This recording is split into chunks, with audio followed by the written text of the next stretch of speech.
Hello everyone and welcome back to the San Remo saga of 1930. We are featuring a game from round 12, Alexander Alekhine, world champion Alexander Alekhine versus José Joaquín Araiza Munoz, who we're featuring on the channel for the first time. He's a chess player from Mexico, obviously a very strong one as he's participating in this event. Later on, he will be known not only as a player but as a great tournament organizer, and so far he had some success. For example, in 1926, 4 years prior to this event, he got second place in the Mexico City tournament, finishing second behind Carlos Torre, who was one of the leading Mexican players. And also in 1928, he played in the World Junior Championship, where he finished tied for second place. The tournament was won by future world champion Max Öwe. And he has a very interesting style, one where he manages to confuse Alekhine basically within the first 10 moves, but maybe not 10, okay, maybe 12. And he gives Alekhine a winning position right from the start, but the winning idea so early in the game is so complicated that maybe even the great Alekhine missed it. But that's where you guys come in, and you will have a chance to improve your weekend immensely by proving that you are better than world champion Alexander Alekhine. So let's check it out. Let's dive into it and see what this is all about. So Alekhine has the white pieces here, and he opens with e4, and we're going to have a very, very awesome line of the French defense. We have e6, pawn to d4, pawn to d5, knight to c3, and knight to f6. The classical variation, but now not the usual stuff. Instead, we have bishop to g5 and bishop to b4. This is the McCutcheon variation, sort of like the Winover, but with the inclusion of knight f6 and bishop to g5. We have knight to e2, knight g to e2 by Alekhine, d captures on e4, and now pawn to a3. First you kick away the bishop, and then you're going to capture on f6 and win back your pawn. And of course, if bishop to a5, then Alekhine would just play pawn to b4, and your bishop will be dearly missed on this diagonal here. So you're just going to play knight captures on e4, and well, against Alekhine this is as good as lost. So after a3 you have to go back, bishop e7, we have bishop captures, and knight captures on e4. Okay, the bishop is attacked, but if the bishop is captured, you will bring your queen into the game. And here black has many options. You could go knight d7, you can go knight d6, you could castle kingside, but José Joaquín is well, maybe even a bit greedy. He wants to develop both of his bishops properly very early on in the game. So let's see how this works out for him. Alekhine plays pawn to g3, we have bishop to b7 and bishop to g2. And okay, it looks like a perfectly normal position where black will probably either castle or continue development, knight c6, or maybe just c6 to limit the power of the light square bishop on g2. But here, José Joaquín goes queen to c8. And this is the problem move that I've mentioned in the beginning of the video. Here, Alekhine's position is winning, but how do you win this? It doesn't seem like there's a clear way of doing it. Feel free to pause the video and try to soak in the position a little bit. What would you play here?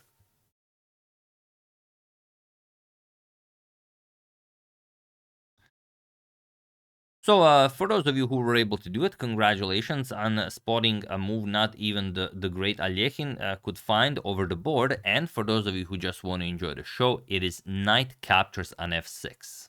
For those of you who consider knight to f4, this is what Alekhine played, and it's actually the second move recommended by the engine. But knight captures on f6, although it seems like you're just trading pieces, is winning. But the move you have to find is not knight captures on f6, it's the move that comes after knight to f6, and that is pawn to d5. And this is where black's position simply crumbles. Now, it doesn't matter how you play it. Of course, e captures on d5 is the move that you should play. Now comes, look at this, knight to f4, and okay, you're stopping queen e6 check. After queen to f5, you will castle kingside, and this is lost regardless of how black plays it. But just to give you an example, and I'm only playing top moves recommended by the engine for black, let's say knight c6, rook to e1 check, and now you have to ruin your king's position, and then white just gets a completely winning position. The problem is seeing from that position, for example, in this position that you don't have knight to e5. Knight to e5 looks like a great idea. You're going to castle queenside next, and it's going to be, you know, castles on opposite sides could be very interesting.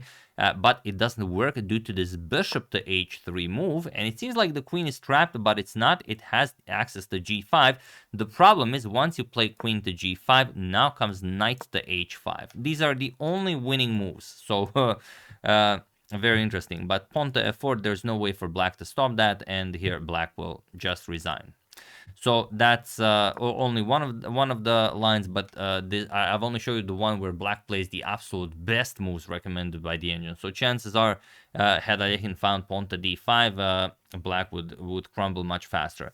But Alekhine plays the second move recommended by the engine, that is knight to f4, and this can be objectively defended. We have knight to d7, continuing development, queen to h5, and now pawn to g6. Also, castles is perfectly fine, but here pawn to g6 is played, and now Alekhine goes knight captures on f6 check, knight captures and queen to e5, attacking the knight, forcing king to e7, as now you don't have time for castles. Or you could also go for bishop captures on g2.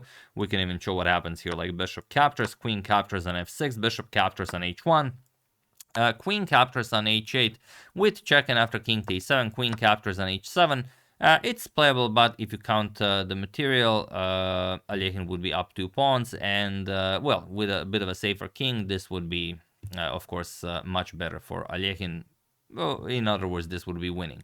So after queen to e5, king to e7 was played, which is even worse than capturing on g2, interestingly, and now Alekhine plays pawn to d5. Of course, you have to open up lines, regardless of what black plays. We have knight to d7 attacking the queen, and queen to g5 with check. We have pawn to f6 and queen to h6. We have pawn to e5 closing up the center, and now Alekhine should prepare it with queenside castles and sacrifice the knight. For example, castles queenside, and now if he captures on f4, there are many moves you can play, like you can bring the other rook into the game, but just a simple queen g7 check, and that's pretty much it. Like king to d6, rook h d1, and good luck playing this. I mean, it's gonna be over in a few moves. But Alekhine played a pawn to d6 check first, opened up the path of attack towards the bishop on g7, king to f7, stopping queen g7 check, and now knight to d5. Okay, so what can black play here? C captures on d6, this is definitely the way to go. Castles kingside, and now queen to f8, offering a queen trade. Alekhine goes back, queen to d2, and now rook to c8. So while Alekhine was completely winning not once, but twice already, somehow José Joaquín Araiza Munoz got back into the game. Rook c8, and here Alekhine finds, knight captures on f6. It's not a difficult move to find, as the bishop on b7 is hanging, but black does not continue in the most proper way. You should play knight captures on f6, and after knight captures, bishop captures on b7, you bring the rook into the game, and okay, white is better, but black is fighting. But after bishop captures on g2, Alekhine played the nice Zwischenzug, knight captures on d7, attack the queen, queen e7, and now even knight captures on b6, so just winning some extra material. Rook to c5 first, not allowing the knight to escape, so he would rather capture the knight than save his own bishop. Alekhine says, all right, king captures on g2, queen to b7 with check, we have king to g1, and now queen captures on b6. And this is the position. Alekhine is up a pawn, and also he has a bit of a safer king, so if nothing else goes wrong for him, he should win this game. But he already messed up twice, so who knows what will happen. And of course, as this is Alekhine playing with white, you know his next move, and that of course is pawn to b4. We have rook to c6, and now queen to d5 with check, king e7, and now pawn to c4. We have rook h to c8, and now pawn to c5.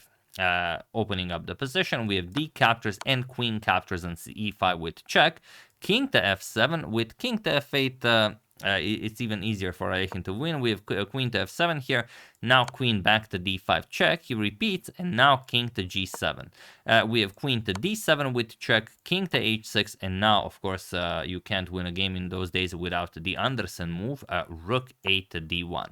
And we all know where this rook is going. We have rook 6 to c7, attacking Alekhine's queen, and now queen to h3 with check, king to g7, and now there is only one way for you to win the game on the spot, but it's not a difficult one to spot. I mean, even without pausing the video, I'm sure you guys see it just by looking at the position. course you do. You guys are amazing players. Rook to d7 check, and he was in this position on move 36 that José Joaquin Araiza Munoz resigned the game, as there is nothing more to be done here.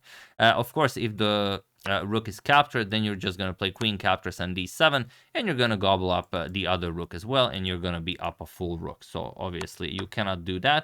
But if you don't do that, what else will you do? If you go to f8, then what do you play? Well, you could play queen to h6 with check. Simplest way to win is just rook captures on h7. So, you know, mate is coming, but basically if you go for this trade, captures on c8 with check, king g7 and b captures on c5. There's no counterplay for black. White has a passed pawn. Well, you can just bring it to c6, for example, bring the rook over to d7. You can win this however you want, and it's too simple. So, of course, after rook to d7 check, he resigned, and another brilliant victory for Alekhine. I'm only kidding. This was perhaps his sloppiest victory of the tournament, as he had like 3 times a winning position where he did not take advantage of it, and then only managed to win on move 36. But yeah, I mean, very interesting that a winning position could occur so early on. I mean, this is move 10. Queen to c8, and now find pawn to d5. Well, knight captures on f6, followed by pawn to d5. If you found this, you are an incredible person, an incredible player, and hope you really have an awesome weekend, because we're going to enjoy a lot of chess as Tata still is starting. So yeah. That's the game. I hope you guys enjoyed it. I'm pretty sure you're starting to follow the Sanremo saga, so you know the standings. But just in case you don't, Alekhine won the tournament with a dashing 14 out of 15, 13 wins, 0 losses, and 2 draws. The only player not to lose a single game.